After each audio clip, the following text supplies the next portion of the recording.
Dylan Burns has actually been on the ground in Ukraine covering the war, like where it's happening. Like, not like from a really long distance away and he's like technically in Ukraine, but not where anything. No, he was there, like where it was going down. And he almost died. He straight up almost died. He almost got war crime by Russia. Oh, he's calling. Hey, Dylan, can you hear me? Hi, how's it going? Pretty good, dude. How about you?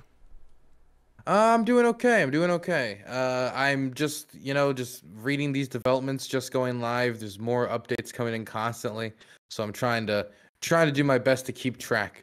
That's got to be overwhelming as hell. Like, I was just talking to my chat about how you almost died in Ukraine. I don't want to get to that point too quickly because I feel like there's a lot you want to talk up leading up to that. But we're lucky to have you here right now, and I'm just glad to say that you're okay. Thank you. I like not being dead. It's Yeah. nice. That video that you showed on stream, I stuck around very briefly to watch your going over the Twitter videos you posted, and hmm that experience is horrifying. That experience seems horrifying, and I'm glad you're okay, man. Yeah, I mean, this one was a little different than the other experiences I had because the first experience I had that was somewhat like that, it was on the front line. We had a vague idea we were being targeted, but no explosions happened close to us because we were just being chased by a Russian drone. And it was a spotter drone, but they never actually got to shelling us. Or they did shell, but they shelled the area we left. So we were in danger, but we thought maybe a suicide drone, but it was a very different type of danger because it was kind of just in the general purview. It wasn't on you. You're not hearing it. You're not being attacked. You have the fear of being attacked. Where the second time I had an experience like this, it was in Mykolaiv, where they were just shelling the entirety of the city. So you had you knew you could get hurt, but you also didn't feel like you were being targeted. Whereas in this experience, I knew I was being targeted. We knew we were being targeted by the Russian military, and it was very, very clear. I first found it out because I heard the whistle because I found out we were being shelled because I heard the whistle. I heard it coming close because I could hear that very distinct kind of whistling sound of an incoming artillery shell, mortar shell. And that only you can only hear it when it's right above your head. And so when I heard that, that's when I knew it was happening. And I got down. I'm rambling about it, but I don't know what to No, say about it because I don't know how no, to talk about it with absolutely. people. No, absolutely. I mean, it's obviously. I feel like it's one of those things where it's God. I wish that hadn't happened because, that was close. But at the same time, I feel as though I would feel somewhat vindicated.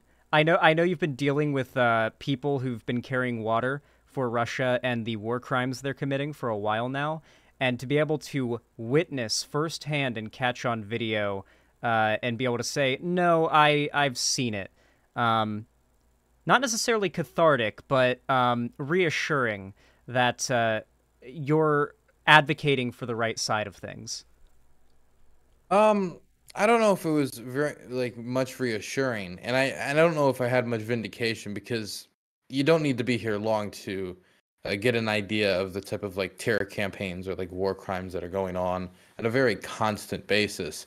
The only thing that was particularly special about the war crime that we recently documented in Kherson was that we got everything on camera. We got the aid workers loading up the boat.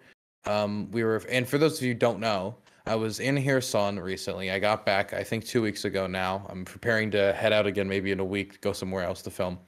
But 2 weeks ago, I got back from Kherson, and I was in Kherson because I was going to be filming with animal rescue crews who were, saving animals that have been stranded by the flooding. A lot of families had to leave their pets behind, and that's not always the first consideration when, the flooding starts. And since most of the human evacuations had already been done, they were trying to see if there's any animals that could be helped. And so we went out onto the water with a boat that ended up not even working. It started to break down, but as we were about to go back to pick up the boat with the German aid workers that I was filming with, we then got shelled by the Russian military. It was actually a private military company connected to the 205th. It was a private military company headed by the head of the Russian Occupation Authority in Crimea.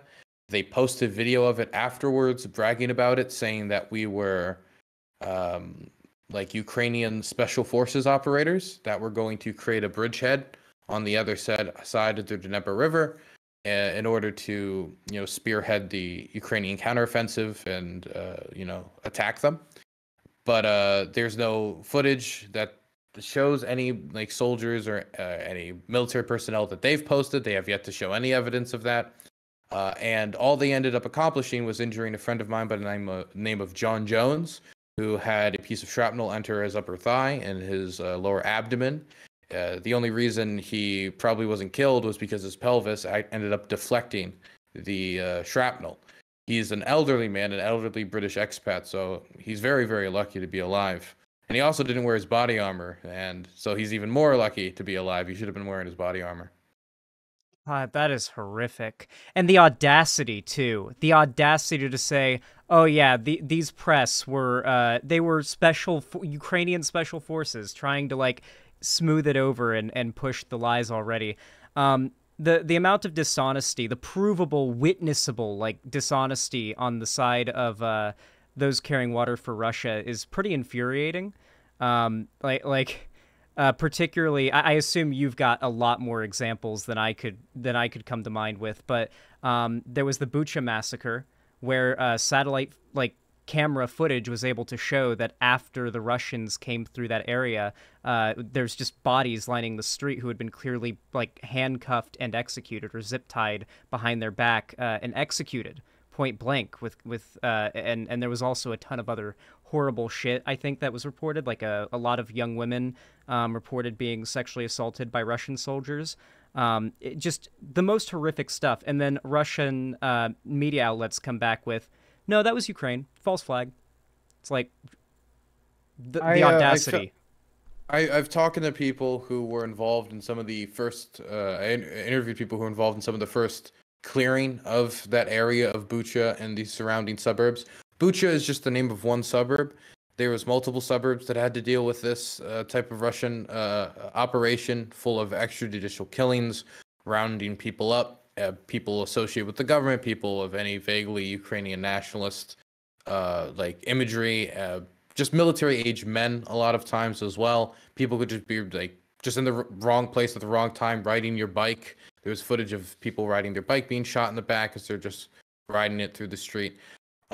They uncovered a lot of war crimes, and it really heavily affected a lot of the people who saw it on the ground. I mean, it was already extremely emotional, just seeing it on camera. It was extremely horrific, the type of stuff that was uncovered. But that's just one area that it happened in. It also happened in Irpin. It also happened in a lot of the area in the Ukrainian countryside.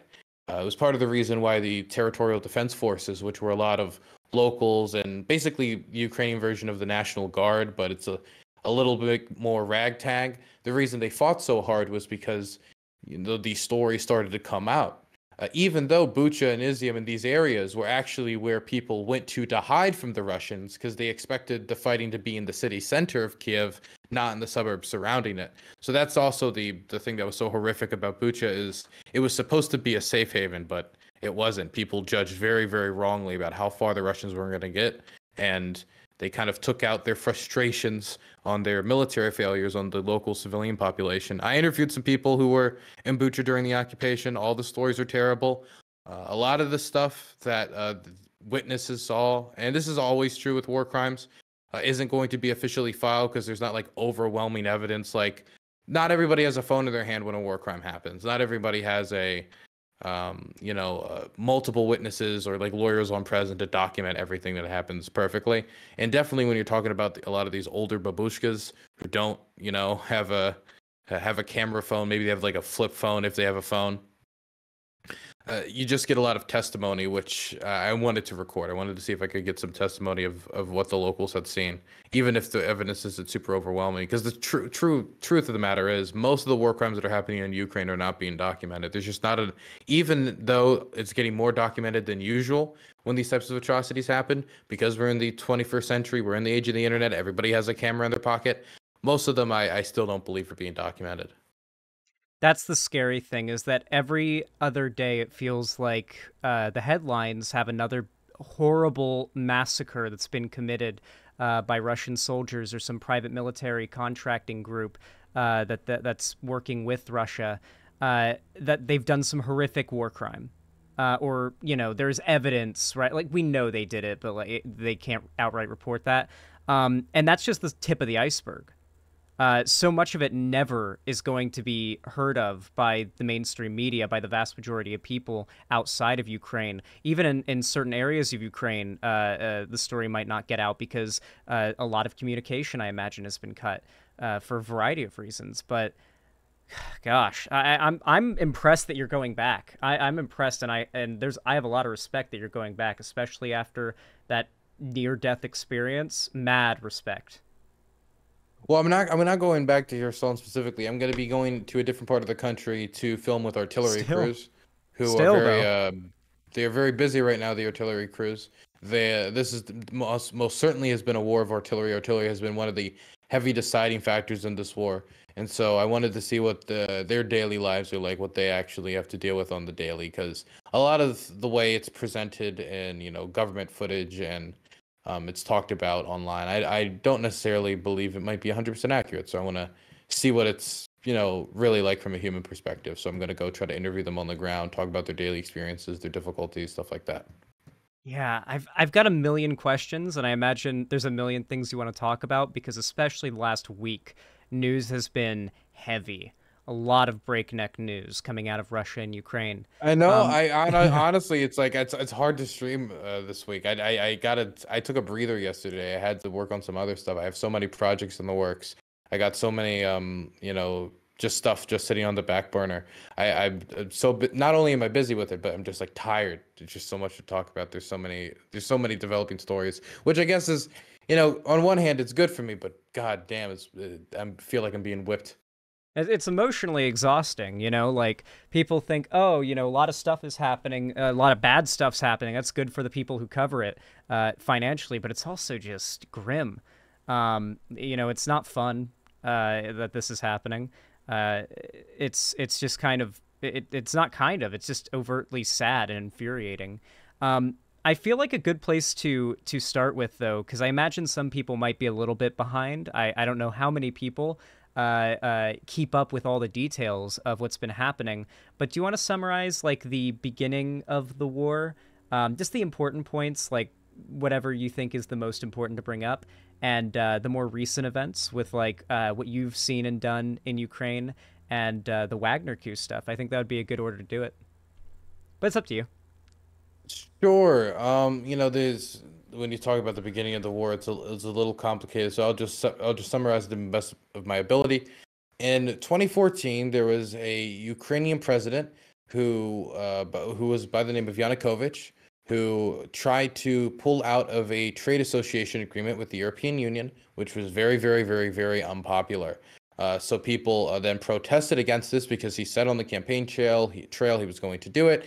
And there was good reason to believe that he had been pressured by the Russian government very severely, possibly also using economic coercion in order to try to make him cave and instead try to enter their economic agreements instead of entering the ones with the European Union, which the majority of the people supported. He had campaigned on and would allow things like visa-free travel that would be very beneficial for Ukrainians. So this was done in the middle of the night. And even though it was done in the middle of the night, most likely to stunt a reaction from the public, people went onto the street to protest against it. There was then a brutal crackdown. The people responded very negatively to that, and then Yanukovych fled. After Yanukovych fled, the government in Russia then decided that they were going to invade Crimea, take advantage of the chaos and political uncertainty, which maybe could progress in a way that's unfriendly to their quote unquote strategic interests. They invade Crimea. They then also funnel weapons and money and also like Russian soldiers into the Donbass. Contractors like in the Wagner Group, which a lot of people talk about the Wagner Group kind of starting and cutting its teeth in this early time period. And in the last 8 years, that has largely been a frozen conflict. The funding of the separatism and the invasion of Crimea.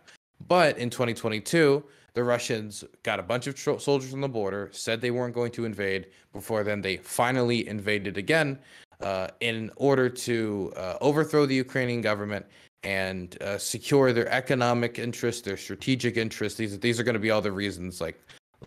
There's a man. It's such a. Why did the war start? I think it started in part because they wanted access to the bases in Crimea. I think it's partially because they wanted access to Ukrainian resources, but I also think that it's because of the ultranationalism of the Russian regime, which views Ukraine as kind of like a pseudo nation, not a real nation state. The Ukrainian identity is a kind of weird mutation of the Russian identity. It's an offshoot of the Russian identity. They're little Russians, and it was an artificial state created by Lenin. And if it does not exist as a friendly entity in relation to Russia that serves Russian interests, then the Russians have the right to take away that sovereignty. They have a right to take away the identity. The Russians will also bring up other reasons for the war starting, like NATO expansion.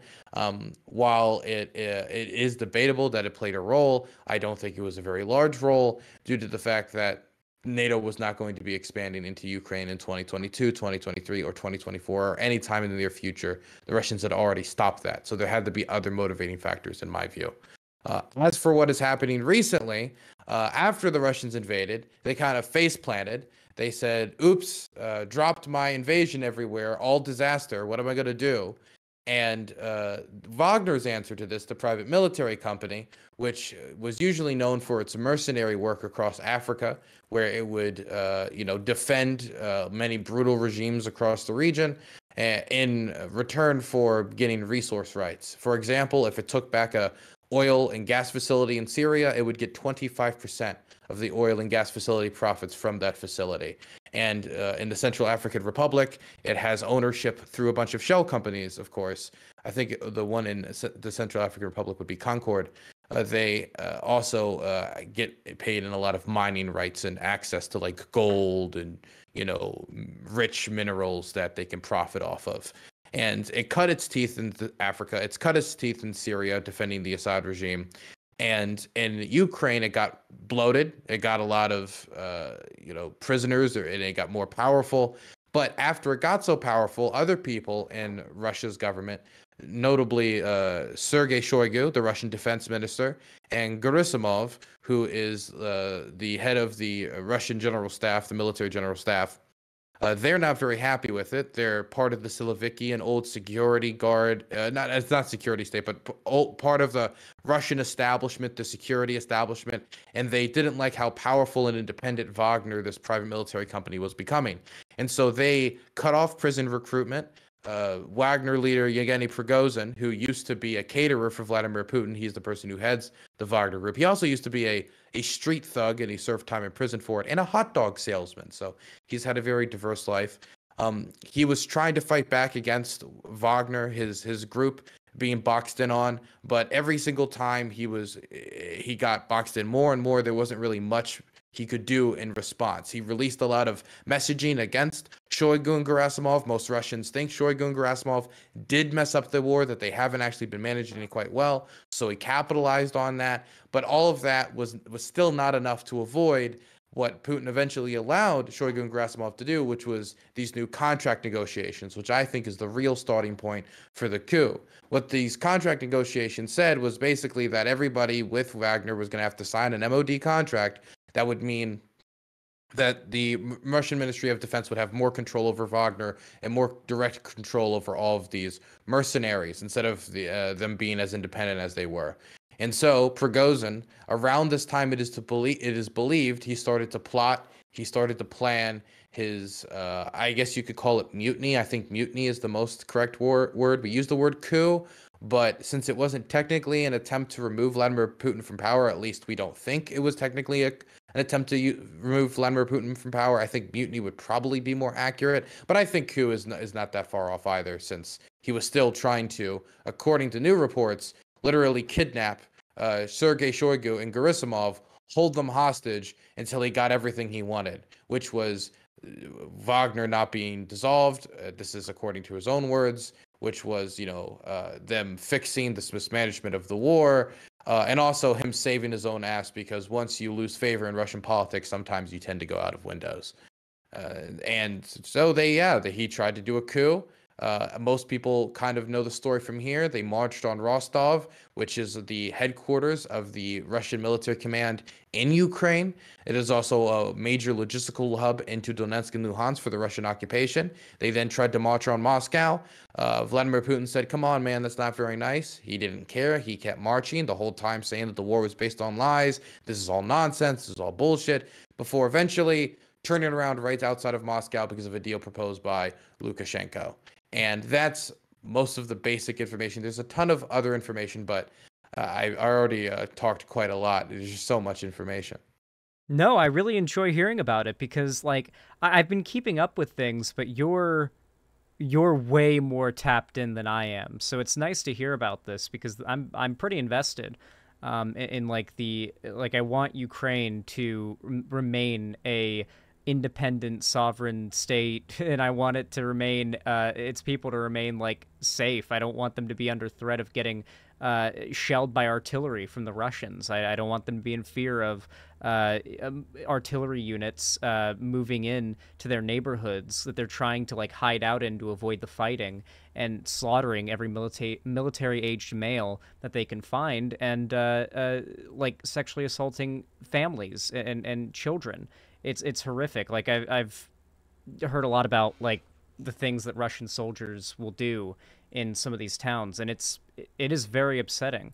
I'm Well, actually the really thing is, the thing that's interesting about this story, and I always found this part particularly interesting, is Wagner is known for its brutality, and it loves that reputation. It bathes in the reputation of its brutality. People think like a lot of people have heard about the fact that they execute their own soldiers with sledgehammers, that they will then upload these videos online in order to send a message to their other soldiers that if you disobey orders, if you don't attack when we tell you to attack. If you, as a prisoner from one of these prisons, you said, okay, yeah, I'll go to Ukraine. You come to Ukraine. You're like, oh, I have second thoughts. Prigozhin made it very clear from the get-go, you will be executed. They will consider that treason and execute you in the field, and they will publicize your execution if it suits their propaganda purposes. But this is not new. They actually were known for executing people way before this with sledgehammers. In 2015, they executed a Syrian man who was forcefully drafted into the Syrian military. He did not want to fight for Assad's regime, and once they found out that he wasn't going to fight, they beat him to death with sledgehammers, recorded it, and it was then posted online. His brother actually gave really good testimony for a recent Wall Street Journal documentary on the Wagner Group and the history of the Wagner Group. I'd recommend people go watch that. It was actually released 2 weeks before the Wagner coup. But Wagner has built this reputation. There's also been pictures of them, with like Ukrainian heads on sticks and stories of rape and extrajudicial killings and murders and a lot of terrible stuff. Which I mean, but it's also a strange dynamic because sometimes you'll get instances where a Wagner guy will go and will commit some atrocity like a rape, and then they'll punish him brutally because he's some prisoner soldier, and they're gonna, they're gonna make sure these guys, follow some sort of discipline. But they also don't really care if these soldiers brutalize the local population that much. They get away with it quite a lot. There's a lot of evidence of that, and so they've built up a reputation, and so now this dangerous mercenary army made up of a lot of rapists and criminals from prison, who a lot of times will come back from these deployments after being let go from Wagner and then rape and murder back in their hometowns and get arrested again, put back in prison. But hey, I guess another Wagner deployment is all they need. But this army of rapists and murderers that was armed by the Russian government, that everybody knows is a bunch of rapists and murderers who executes people with sledgehammers if they don't follow orders, marches across the border, and you're like a Russian street cop, and you're supposed to stop them. You're part of the Russian National Guard, and you're supposed to stop their tanks. You're supposed to stop these guys that are shooting down helicopters and command planes on their way to Moscow. It's your job to stop them. Yeah, a lot of them stepped out of the way. No, I don't want to be tortured to death by a bunch of Russian street gangs that were given machine guns and have a bunch of sledgehammers, and you want to go to work. It wasn't that surprising. A lot of them, stood out of the way. Yeah. Yeah, obviously. I mean, at that point it's yeah, with the reputation they have, it's almost like a mob. It's more like the mob than a military unit. It's an organized state-backed criminal It's gang. designed that way. It is actually designed that way on purpose. When Prigozhin was talking to these prisoners, there is prison culture in Russia that is extremely brutal. There's like this culture of like untouchables, these types of people that if you're like one of the like regular prisoners or part of a different class of prisoners, you're not supposed to touch. And he was like, let me be clear, you will not serve with these types of people. You will not serve with the homosexuals. You will not serve with these types of other people that were deemed untouchables for any number of reasons. We will respect your prison cultural traditions. They were saying that during the recruitment period while trying to get these people from prisons into Wagner, while the Russian MOD was a lot less accommodating for that. It was part of the reason why I think Wagner's prison recruitment was maybe somewhat more successful than the MOD's prison recruitment. But yeah, no, they were explicit. Like we will keep the brutal culture of your prison within our military unit, and we will let you serve with your fellow prisoners, respecting that prison culture. Oh, yeah, that's not a good recipe for. That's not a recipe for anything good to come out of that. That it's awful what they've been doing in Ukraine, but more recently, I guess they mobilized into Russia. I'm curious how much of an effect this has had on the front lines in Ukraine. I feel like there being so much turmoil back home would make like the already pretty low morale by the looks of things Russian forces pretty uh, scattered, a little bit like aimless. So far, we don't have any like confirmed direct impact on the front line because the supplies to the front line were not disturbed for long enough for there to be a supply impact.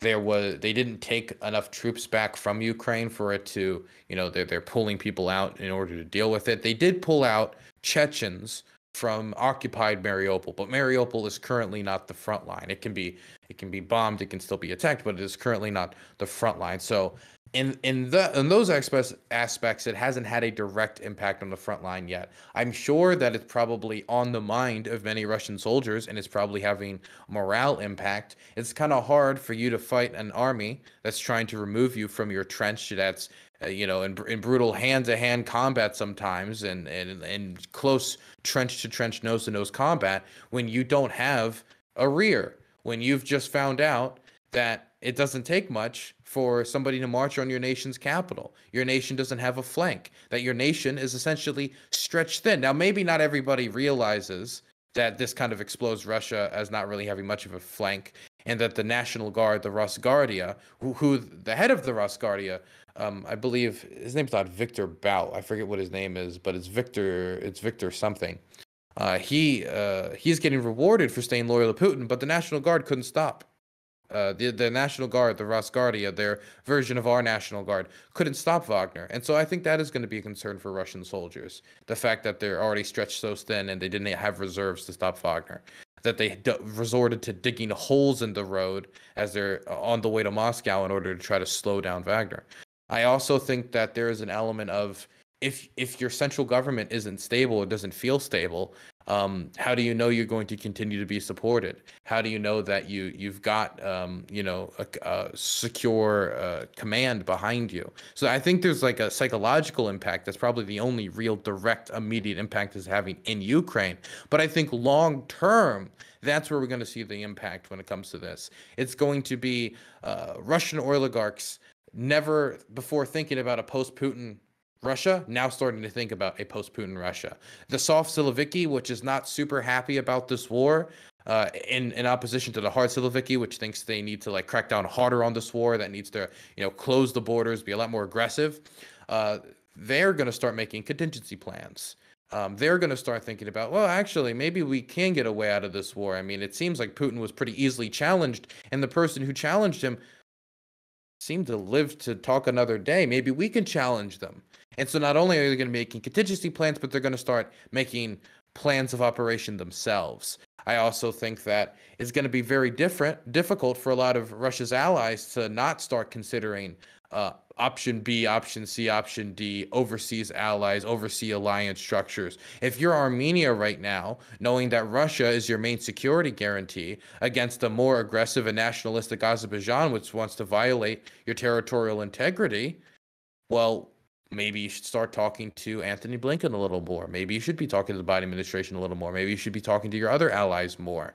What if Russia suffers another security crisis? What's the message that's been sent here? Can they deal with another security crisis? So say you're a revolutionary in Kazakhstan who had your protest movement cracked down upon about 2 years ago now.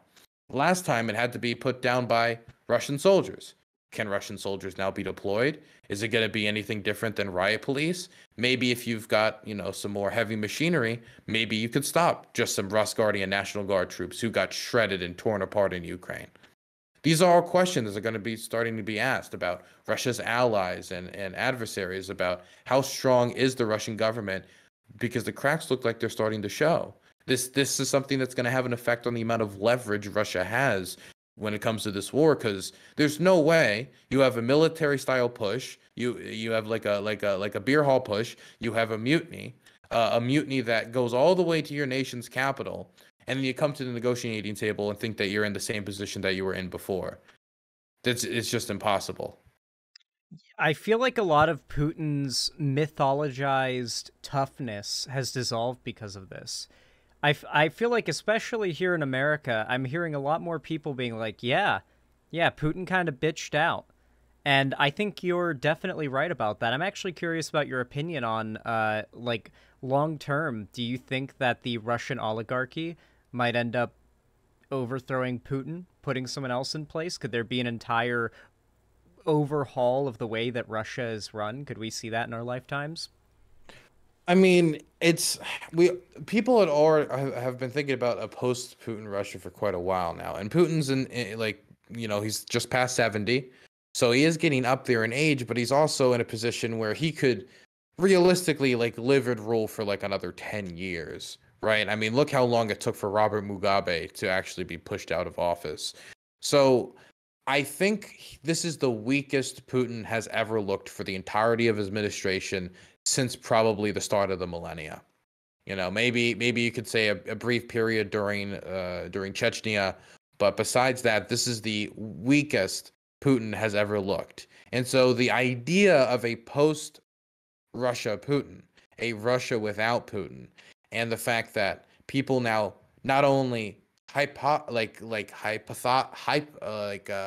the idea of, well, maybe one day we could challenge Putin, or imagine challenging Putin. People saw Putin directly get challenged, even though the challenge was more to Sergei Shoigu and Surovikin. And that's the thing that's so ironic about this, is that by allowing this situation to get out of control so that Prigozhin could challenge Shoigu and Gerasimov, which is assumedly the situation that happened, even though we, of course, don't have all the information.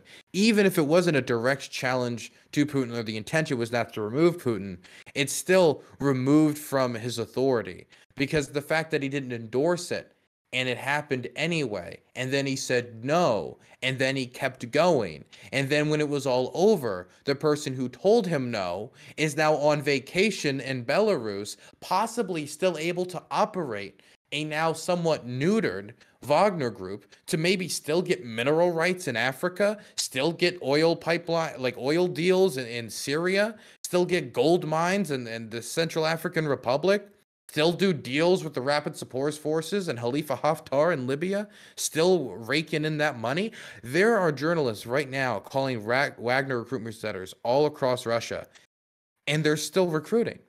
They are still recruiting people.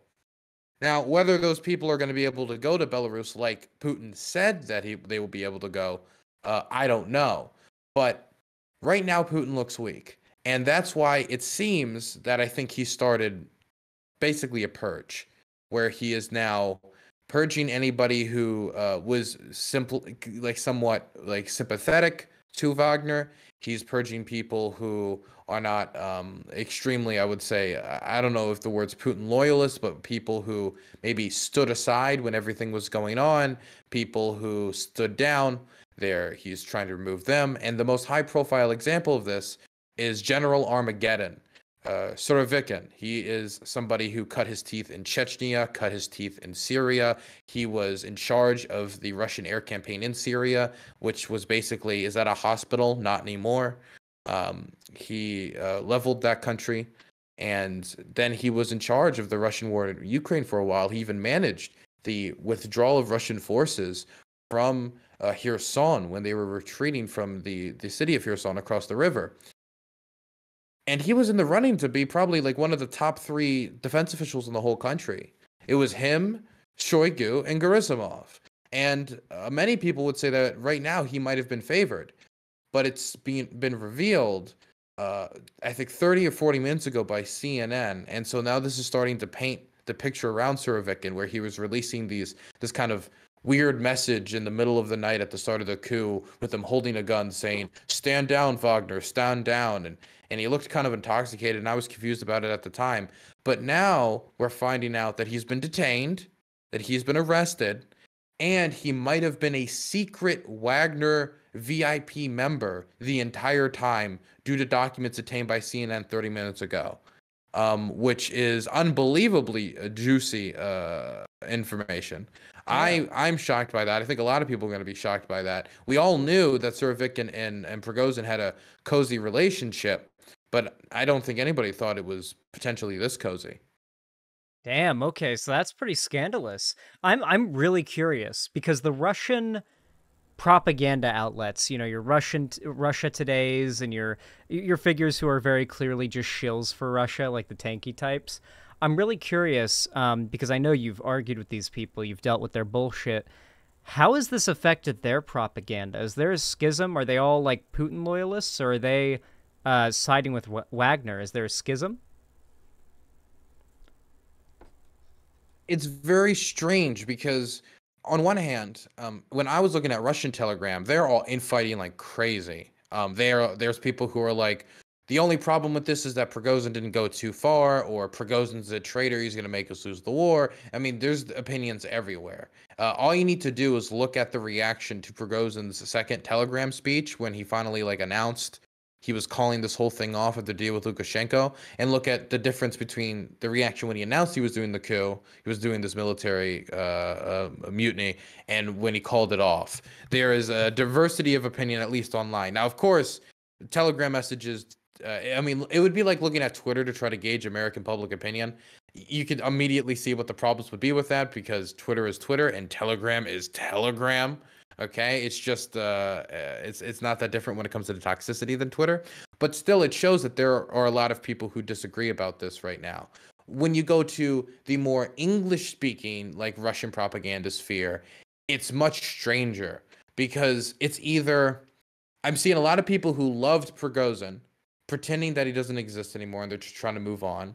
I saw a lot of people who praise Surovikin as somebody who, like, the slaughterer of terrorists in Syria, and he was such a hero defending Assad, who are now pretending he doesn't exist, or just completely trying to ignore the situation as if they never knew who this person was.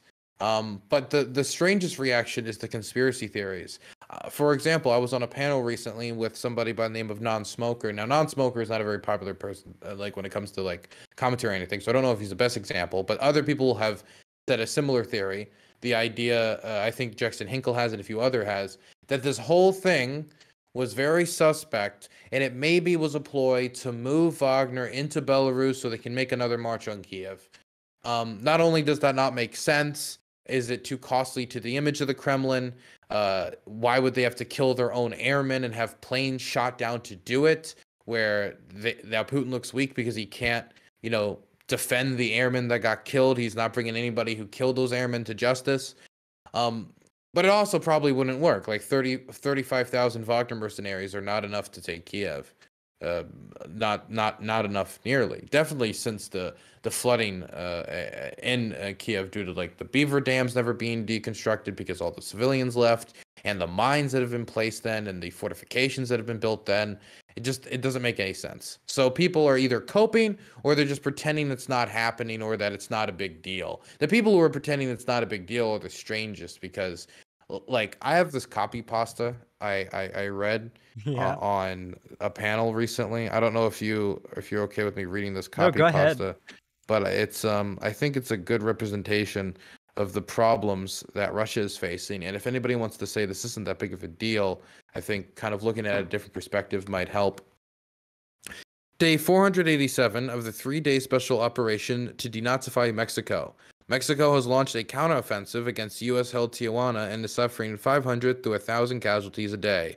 Joe Biden and Mark Milley tried to dissolve the McDonald's private military company, which has become oversized and bloated with penal troops from prisons across the United States. Threaten the McDonald's CEO with treason and death if he does not comply. The McDonald's CEO takes his entire private military company and takes over Austin, Texas, and Atlanta, Georgia, without resistance on the way to Mark Milley's office. Joe Biden appears on TV, visibly shaking. Come on, man. Don't fight, man. That's wrong. 7 Apache helicopters shot down in the chaos and a command aircraft is lost. Justin Trudeau mediates a deal with the McDonald's PMC to let them leave to Canada in exchange for not killing Mark Milley. McDonald takes the deal. Poll posters from India and Pakistan applaud Joe Biden's tactical wit and cunning in handling the situation. Another flawless win for the United States. I love it. I love putting it in the perspective of like America doing the same type of shit. Because these people's politics pretty much begins and ends at America bad, Russia good. So it's a really good Mm-hmm. meme. I like that one a lot. I'm also curious about oh, feeling a sudden wave of nausea. I hope that passes. Um Last time I looked at the UA map, the live UA map, and it seems like that's still the case. There is fuck, what's the name of this river? You probably know better than I, but the fighting seems to be stopped at this river. And notably, a lot of fighting is happening at the mouth of said river, where I'm pretty certain that is now flooded. But even prior to that, a lot of this area is wetland. It's a delta of a river, and it seems like that geographical barrier is playing a huge part in holding the line right now. Yeah, I think it might be Do you the mean do you Dnieper mean River. the Dnipro River? Yeah. Yeah, I've visited the Dnipro River on a few occasions. I filmed at it during the Kherson counteroffensive. At the start of it, 24 hours after it began, I was actually, I think, 3 miles from the Zaporozhye nuclear power plant. We were doing a story, interviewing locals about a possible nuclear disaster and how it could affect their lives. And the river is big. It is not easy to cross, and to do a crossing is an extreme strategic risk. And so most analysts for a while have hypothesized that the Ukrainians were going to launch their counteroffensive in the Zaporozhye direction. Now, that's not the only place that people have hypothesized. Some people say maybe they're going to launch their big counteroffensive near Bakhmut. I don't think that's extremely likely for them to dedicate the majority of their forces for, quite frankly, not that overall an important strategic location, even if it's become extremely symbolically important. The safe bet has always been Zaporozhye, and that seems to be where a lot of the prepping actions, a lot of the probing maneuvers, a lot of the preparatory attacks, where they're trying to take high ground here and take a few villages there in order to get into a good position to like eventually smash through the Russian line of defense. That seems to be the Ukrainian plan, is to dedicate these new units, which have been somewhat trained by the West and supplied by the West, but not only the West, by their own domestic trainers as well. They're going to take these new units that have been created and smash them into the Russian defenses there, and hopefully be able to remove the dragon teeth, which are anti-tank traps that the Russians have set up there, anti-tank ditches. They'll be able to cross those if they have good engineers and people who are working with like good combined arms warfare, if they're led well and they work together and able to overcome the strong Russian fortifications. That at least is the hope. But that's not the only place where action is happening right now. A lot of fighting is still going on around Bakhmut, even if the fighting for the city center itself, the urban center, is done, with a lot of territory actually trading hands in the last few weeks. Yeah, I've been updating the live UA map and coming back to it for the last week or so, and it's crazy how many updates happen every day on here. So, for example, 7 minutes ago, there were explosions reported in Zaporizhia. I'm really bad when it comes to pronouncing the name of these Ukrainian locations, but I do my best.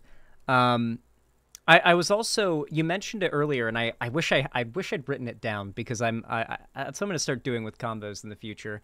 You mentioned that you went out with a group of people helping animals in the flooded areas after the power plant was destroyed.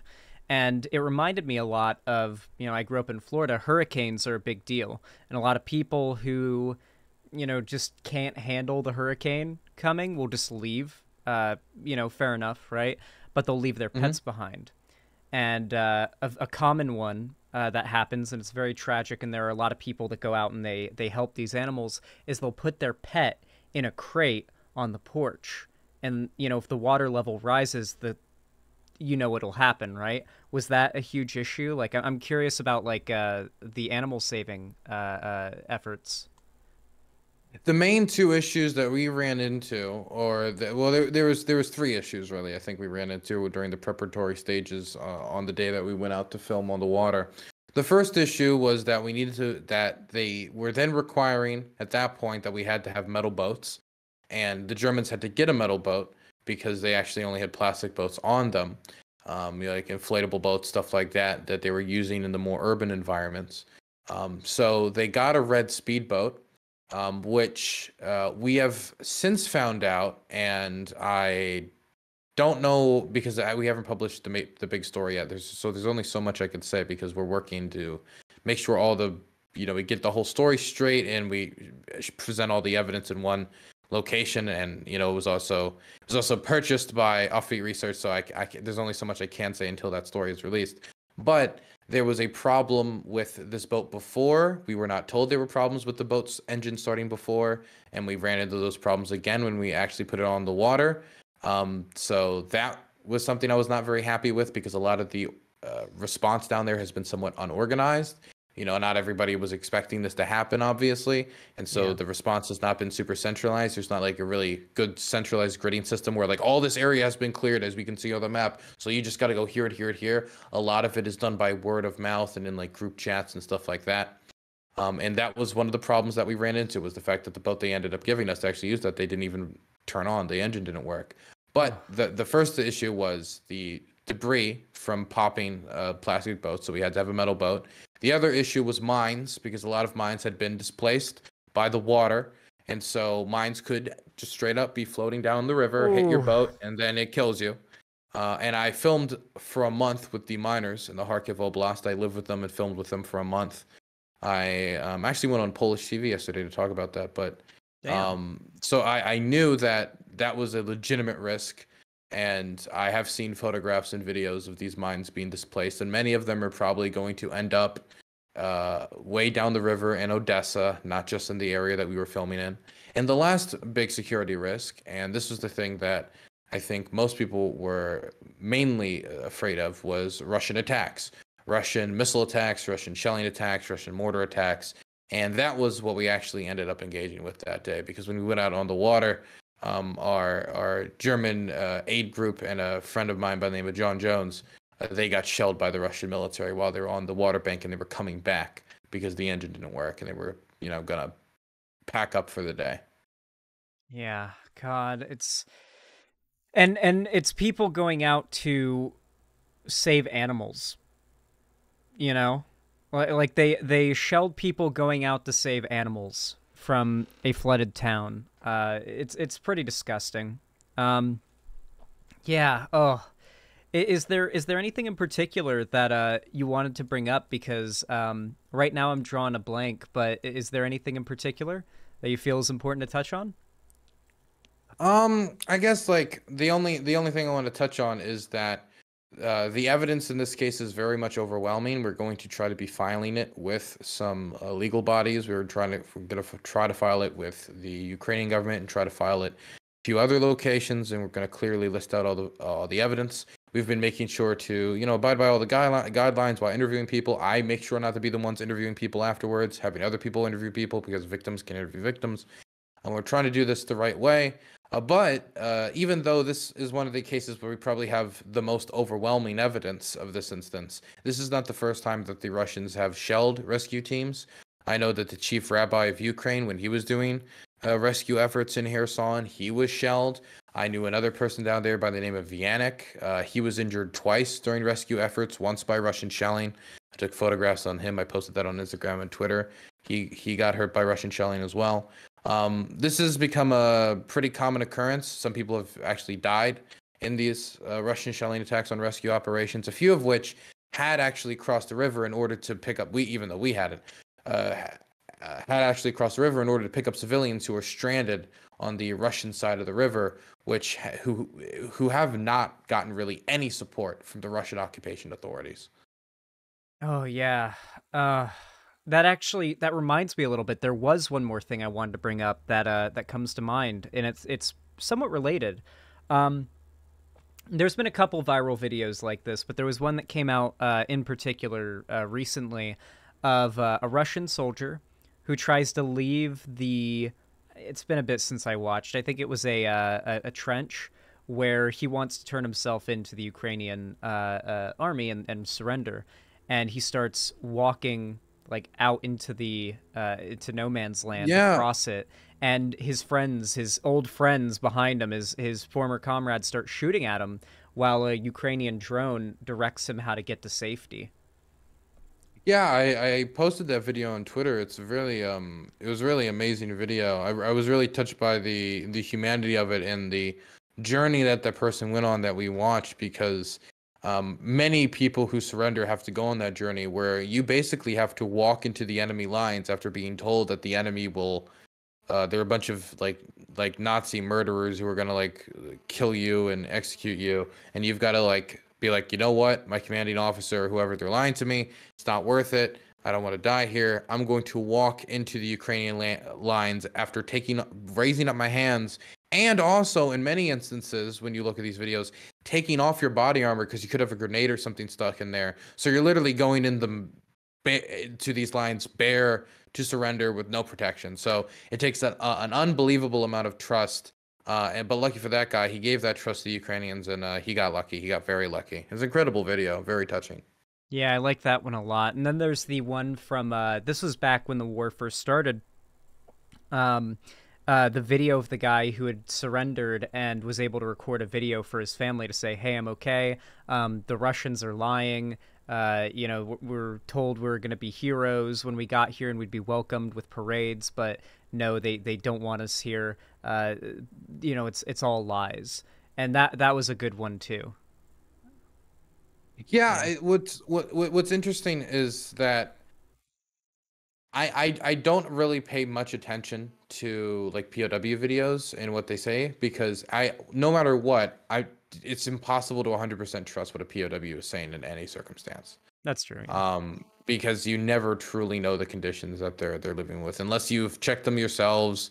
And even then, you would need to make sure you're not being given like some guided like whatever tour. Yeah. But I don't really pay much attention to it. But what was really interesting, and this brings it back to the Wagner coup, is if you listened to what Yevgeny Prigozhin was saying in the lead up, and as this criticism escalated more and more and more against the Russian Ministry of Defense during the Wagner coup, the actual military push, the mutiny, he peaked in his criticisms by finally saying this war is based on lies. This entire war was based on lies. We're losing 1,000 people a day. The command has no clue what they're doing. They don't have a plan, and it was wild that we saw that type of critique from somebody who was Putin's personal caterer and in charge of one of the most powerful military organizations in Russia and the Russian armed forces. And it also shows that people in the Russian elite 100% know what's going on. I mean, a lot of them know what's going on. Most of them know what's going on.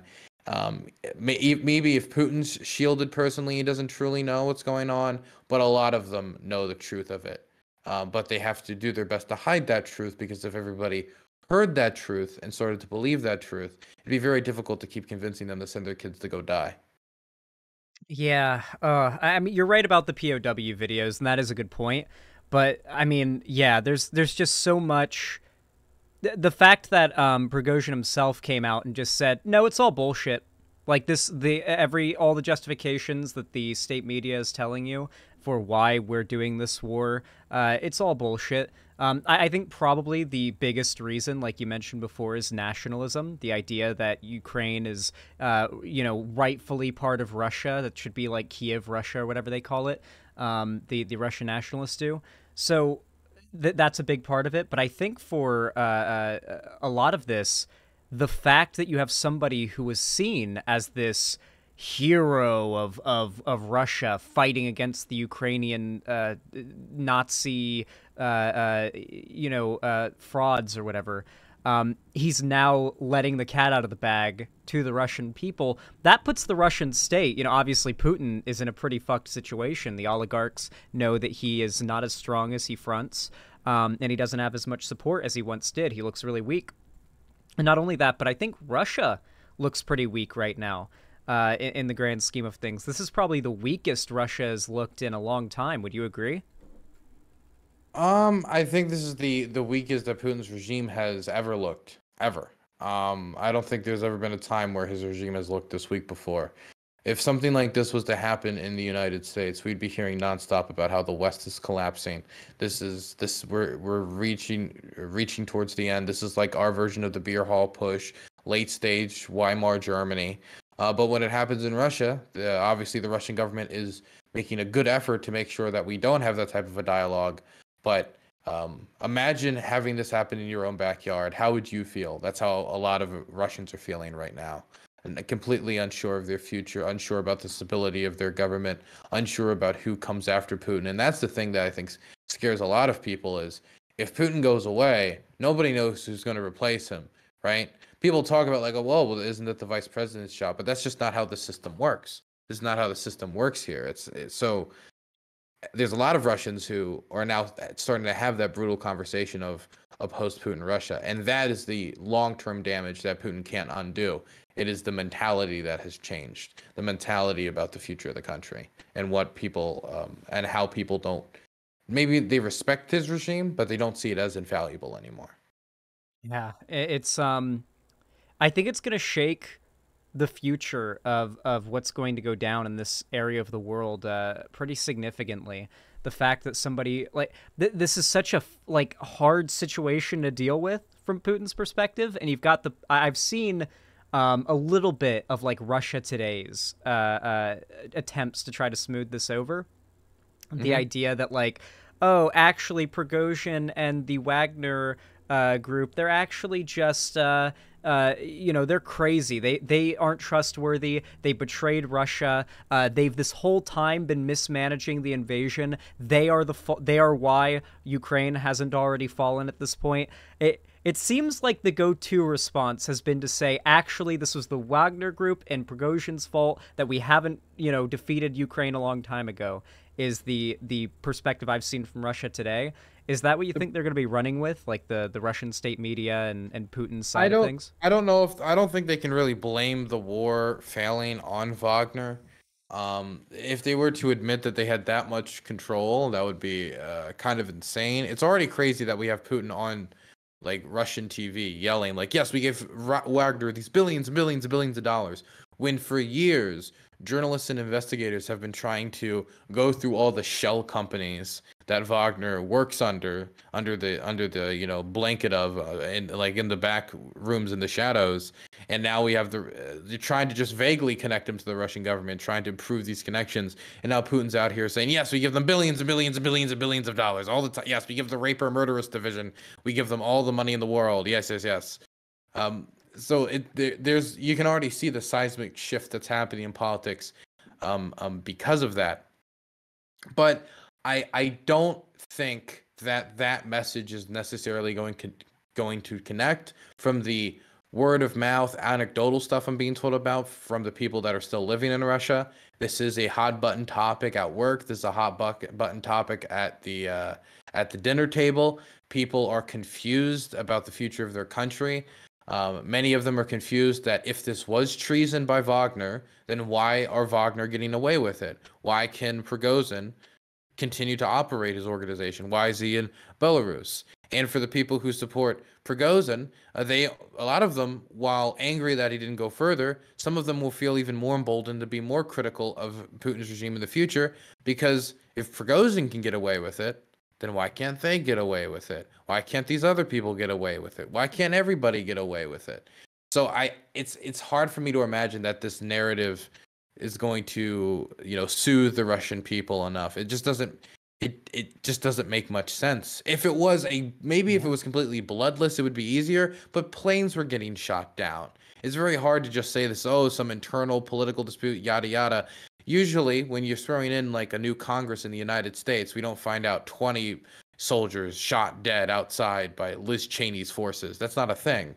Yeah, I mean, like even with Jan 6th, I'd say like even with having Confederate flags fly in the capital of this country for the first time in history, that was probably less of a big deal and less of a wow. This makes the stability of our democracy look bad. I feel like Jan 6th didn't even do as much damage as this will do because there was not like armed militia guys rolling through shooting down police helicopters.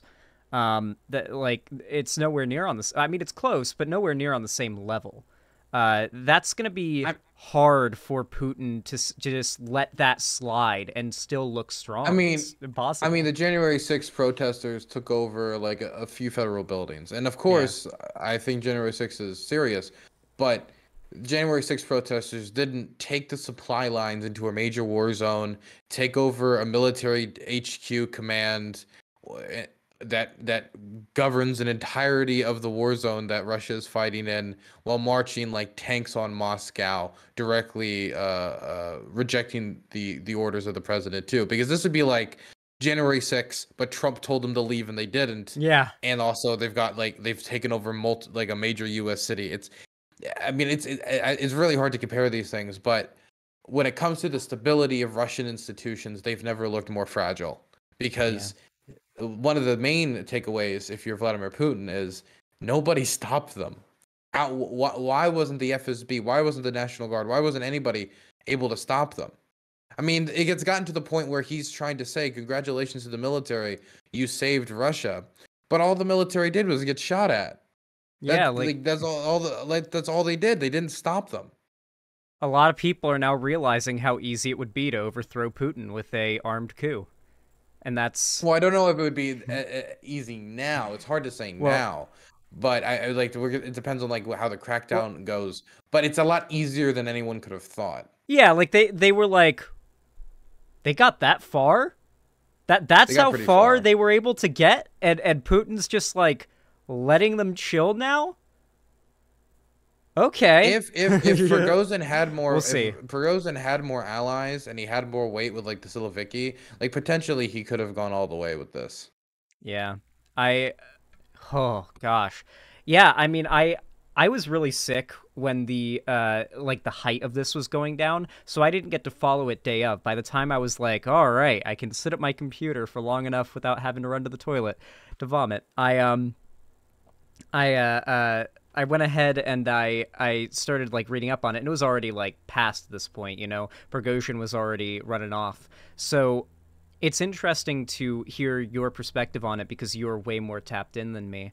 And it's been so far very fun talking with you and learning about this stuff. I mean, obviously, it's pretty grim subject matter, but I also do, I enjoy keeping up with these things and not being left in the dark on what's going on. I think one of the most important things you can do, especially if you have a platform, and this is what you've dedicated yourself to in the last like year and a half, is exposing and bringing light to what is happening in Ukraine and in Russia.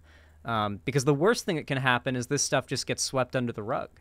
Um, Giving it the spotlight, giving these war crimes, giving the destabilization attention as much as possible is very much what we need to be doing, and I admire what you do a lot. Thank you. I mean, I think it's important to have as many cameras in this country recording everything that's happening as possible. There's so much stories to tell. There's so many things happening here of historical significance, and I want to make sure that there is enough source material that nobody can really deny the types of things that went on here, because you can already see like machines, like media machines and propaganda machines working into overdrive to try to change that history as we live it. And a lot of them are not even in Russia, but they're for whatever reason allied themselves with these narratives. Like, for example, Tucker Carlson, who said it was, for example, the Novakhovka dam explosion was probably the Ukrainians, who said that for every Russian soldier that dies, 7 Ukrainian soldiers dies. Just these things that he just does not have evidence of. Just like these bold and like boldly wrong and like these wrong claims, these lies that he's pushing out, on cable television, that he's pushing out on the most popular news show in the United States. And there has to be good source material to push back against these claims. Then there has to be people to gather that source material. And I would hope that in my time here, I focus on a lot more of the human elements than, say, the super corporate friendly, like 5 second news bulletin of just a bunch of soldiers running around shooting at stuff, but trying to focus on maybe more the humanitarian side of it or the personal side of the war, which I think a lot of the more mainstream publications can't do because they have to, plug Tampax commercials, and taking 30 minutes to talk to somebody is Yeah, you got to throw in the not good Arby's for the ad. commercials. Yeah, and Exactly, yeah. and you do a really good job of humanizing it because mainstream media outlets cover this stuff and it's like this army moved into this town that you've never heard of before in a different language, and then also this force that you've probably never heard of took this many losses, and it's just numbers. It's just like to a lot of people, it's just words, words, words, words. It just flies over their head. There is no emotional attachment to that to actually motivate them to care. A lot of the time, it's just politics, Hmm. words, politics, dry. But what you're doing is actively on the ground showing what it is like for the people in Ukraine who are having their entire lives flipped upside down by the Russian regime. Um, and not only that, but there's been some other pretty great channels as well. I'm sure you're familiar with her. But during the start of the war, when everybody was doing like hardcore coverage of everything, before it was very quickly realized this is not going to be resolved or ended anytime soon, there's this woman who was in a shelter with her family, with her I believe 2 kids, and her husband was in it's been a while. I don't even know if there's actively fighting happening there right now. But her husband was out fighting, like on the other side of the country, and she was uploading like 2 videos a day, one at night and one in the morning. Like, hey, it's nighttime. Listen to the bombs. Like we're all here in this underground. I think it was like a subway or a station or something. Um, just trying to stay away from artillery fire. Getting bombed, and videos like that where it's just this is the lives of people that are just like you who are living through this. The actual emotional attachment along with the hard numbers and data, which are important, of course, the troop movements and the dry stuff that doesn't really have anything to latch on to emotionally is important to know.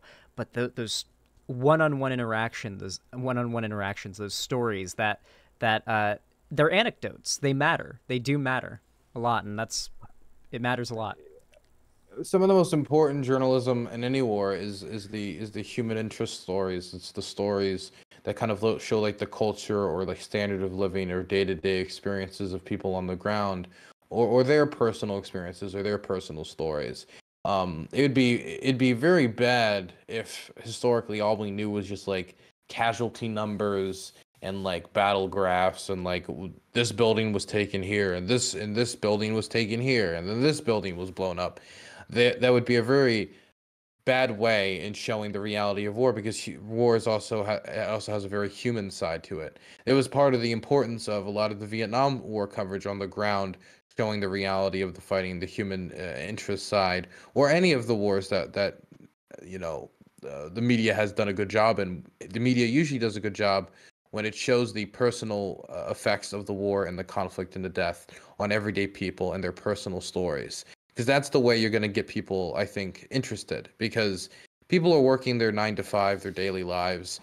And if you take them from their office job, put them in front of the TV, and then give them just a long, boring history lesson with a bunch of graphs and battle data, it's not a good way to engage people about the importance of the importance of the humanity of these stories. Yeah, you need something to get people attached to, a story that actually gets people emotionally invested, because just so many people want to turn their brains off of this kind of thing. They feel like just thinking about it is scary to them, and the idea of learning about it is sometimes they just find it boring, and sometimes they're just like, no, it's too stressful, it's too scary for me to engage with, and that kind of upsets me. I won't say it kind of upsets me. It just really does upset me because this matters a lot, not just to the, obviously it affects us here in America, but, you know, you watch these videos or you hear about like the massacres that are committed and it's like, no, people need to care about this. They do. They really need to care about this.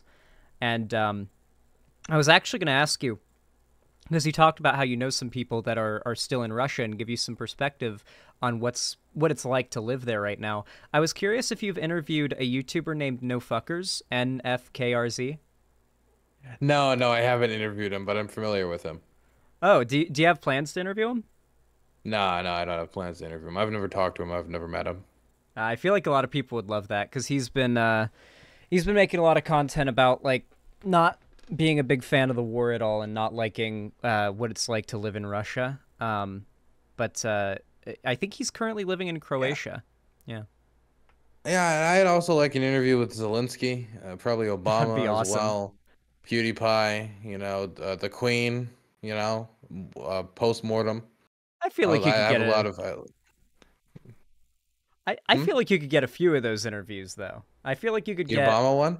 I think you could get. I think you'll get an interview with Obama. An Yeah, I think Obama that's in the interview. I don't future. think I can. I don't think I look. I think the lowest level interviewer I saw do it. I think was what was that guy? What was that? Is that Indian guy who hosted a show kind of like John Oliver's? Hassan Minhaj, I think was his name. Yeah, I think I know who you're talking about. Yeah, Hassan Minhaj is the lowest. Is the I guess the least popular interviewer that I know of that can probably land an interview with Obama. I can't think of. I don't know how we get an interview with Barack Obama. I don't know. Maybe I feel like it could happen. Things that Why? you would Why would never Obama expect. talk to me? I feel like you've got.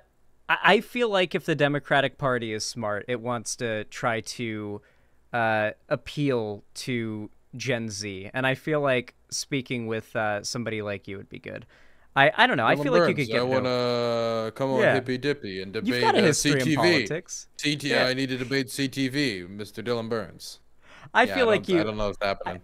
I feel like you've got your roots in like the hardcore real politics enough that I feel like you could build the bridges necessary to maybe not like hardcore interview Obama, but to meet him at least. But to meet Obama, I don't know. Maybe I could. I think the furthest I could get maybe is like one of those like telecasts where he talks to like 1,000 people in a room at once. He does like a Twitter space. Like Yeah. yeah, yeah, Yeah. like a Twitter space or something. Like no, they do this thing where like people can donate to go to these events online where like politicians are speak to like 1,000 people and they call it like wow an event with donors or supporters, but it's like 1,000 people in a Zoom call. That would obviously be the easiest way, but I don't know. Like after AOC playing Among Us, which is a special case, and I don't know. It feels like the Republican Party has not been afraid of modernizing itself and adapting to this like internet era of culture war politics online, basically shaping everything it's talked about in real world politics. Like the word woke was something that was just said by random grifter chuds for years before it started becoming the big boogeyman word that everybody talks about now on the right. Um, it it feels like the Democratic Party has to catch up to that eventually, and I feel like public figures online are going to be seen at some point, maybe not like soon or super soon, but at some point near the same level at least as of worthy of reaching out to and having a dialogue with as somebody like John Oliver or some like mainstream liberal like on live TV politics slash comedy edutainment creator. I feel like that kind of thing is gonna happen at some point. Look, if the Xander Hall show reschedules with me last second, then I don't know how I'm gonna get Obama to actually sit down for an interview. I was sick. I was not feeling good, unironically, but I do genuinely think that you will be able to get some surprising conversations at some point. You've achieved a lot, and I don't think you should play yourself down. I think if you aim high, then you can only miss high. You know what I mean? Got you. Okay, I want to interview Prigozhin. I That want to start the I'm gonna start the I'm gonna start a new chapter of Wagner. I feel like you could reform it. Yeah. You could get I feel like you could box Prigozhin and absolutely beat him with the terms of if you win, you get to own the Wagner Group, and of course all of their out of state income and all of the fingers they have, all the pies they have their fingers in. Um, I feel like that would be good terms. You box him, beat his ass, win the Wagner Group, and then reform it. Yeah, I'm gonna make the Wagner group woke. Yeah, make it I'm gonna make it woke. they them Wagner Group. No, Yeah. I'm gonna be the they them leader of the Wagner group. Instead of using like big sledgehammers, we're gonna use like maybe smaller wooden kitchen mallets. See, that's reform. hell yeah, that's improvement. You can't That is argue against improvement. that. You can't say that's a bad change. No, but in all seriousness, this has been a good conversation. I feel like I've been a lot more informed on this than I was before, and it's been really nice to get an on the ground perspective. For everybody in chat who wants a little bit of an idea of how dedicated Dylan is to this, I hosted him the other day, and he was going over the video footage he got of getting war crimed by Russia, and he said he swears a few times in the footage where he almost dies. And on stream, he says, I'm sorry about the swearing. I try to cut down on that kind of thing because this type of footage could be used as evidence. Like it's important video footage. It could be historically relevant. And it's like, you are very dedicated to this. That you're like, sorry I was swearing when I almost died. This footage needs to be able to be used for to hold Russia accountable and for historical context. That is some Look, serious I dedication. don't. It'd really suck if the only way I ever existed in a history book was just me yelling cocksucker or something. Yeah, that's definitely understandable, but And then again, that is also a decent legacy too. But I'd rather that not be the legacy. yeah, I there was we can finish up on this. I don't know if you've probably seen this YouTube channel. It's called Civdiv. He's a guy who Yep. posts a lot of footage of like his buddies GoPro video fighting as volunteer fighters in Ukraine. And one of them I watched, this team of volunteer fighters, and I'm sure some Ukrainian soldiers mixed in, end up they end up killing an entire team of Russian Spetsnaz that were like holed up in this very classic Soviet era looking concrete block of a building. And the guy like throws a grenade in there and it blows up. And he says, the guy who's got the GoPro on, those fucking retards. It's like he There's a doesn't lot of care. cussing in these videos. If you look in Yeah. a lot of these videos, there's a lot of dropping the F slur, the R slur, a lot of cussing in these videos, a lot. Yeah. Yeah, and I mean understandably so, but when you said like I But I'm want to not killing anybody. I don't got no excuse. well, almost dying's a pretty good excuse, but like the fact that you're so dedicated to ensuring that like I want to control that instinct to like say, oh shit, oh shit, oh shit, as running for cover, right? So that this footage can be like, because this footage has a greater, value. If I go about it, it just that you saying that kind of struck me in a certain way that was like respect for that, a lot There's of respect. there's two ways I can go about reporting, and there's in some stories I want to be very much involved.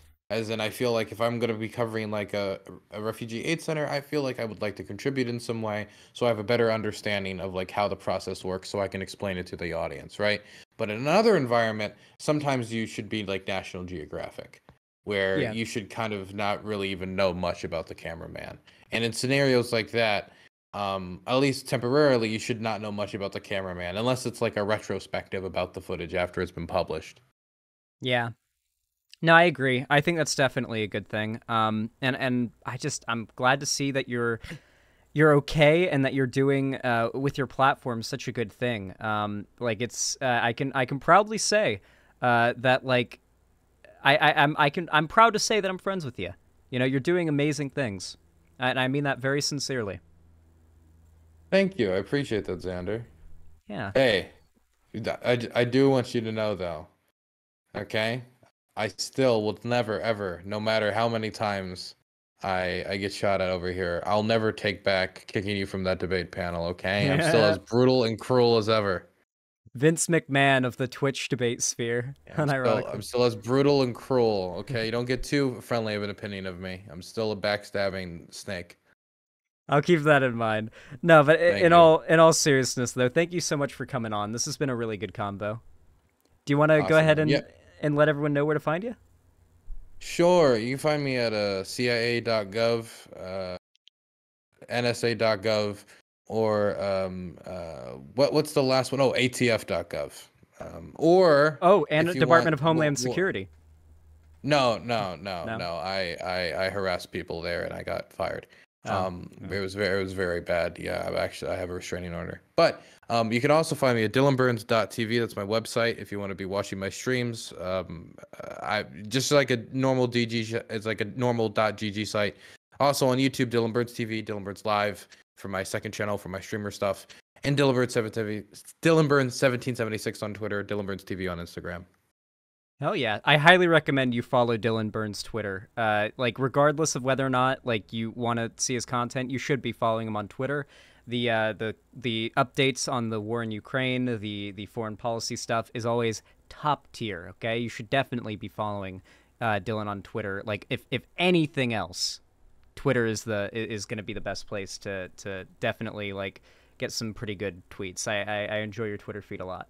So yeah, Yeah, but you can also visit me on platforms that give me money too. You can also that do that. yeah.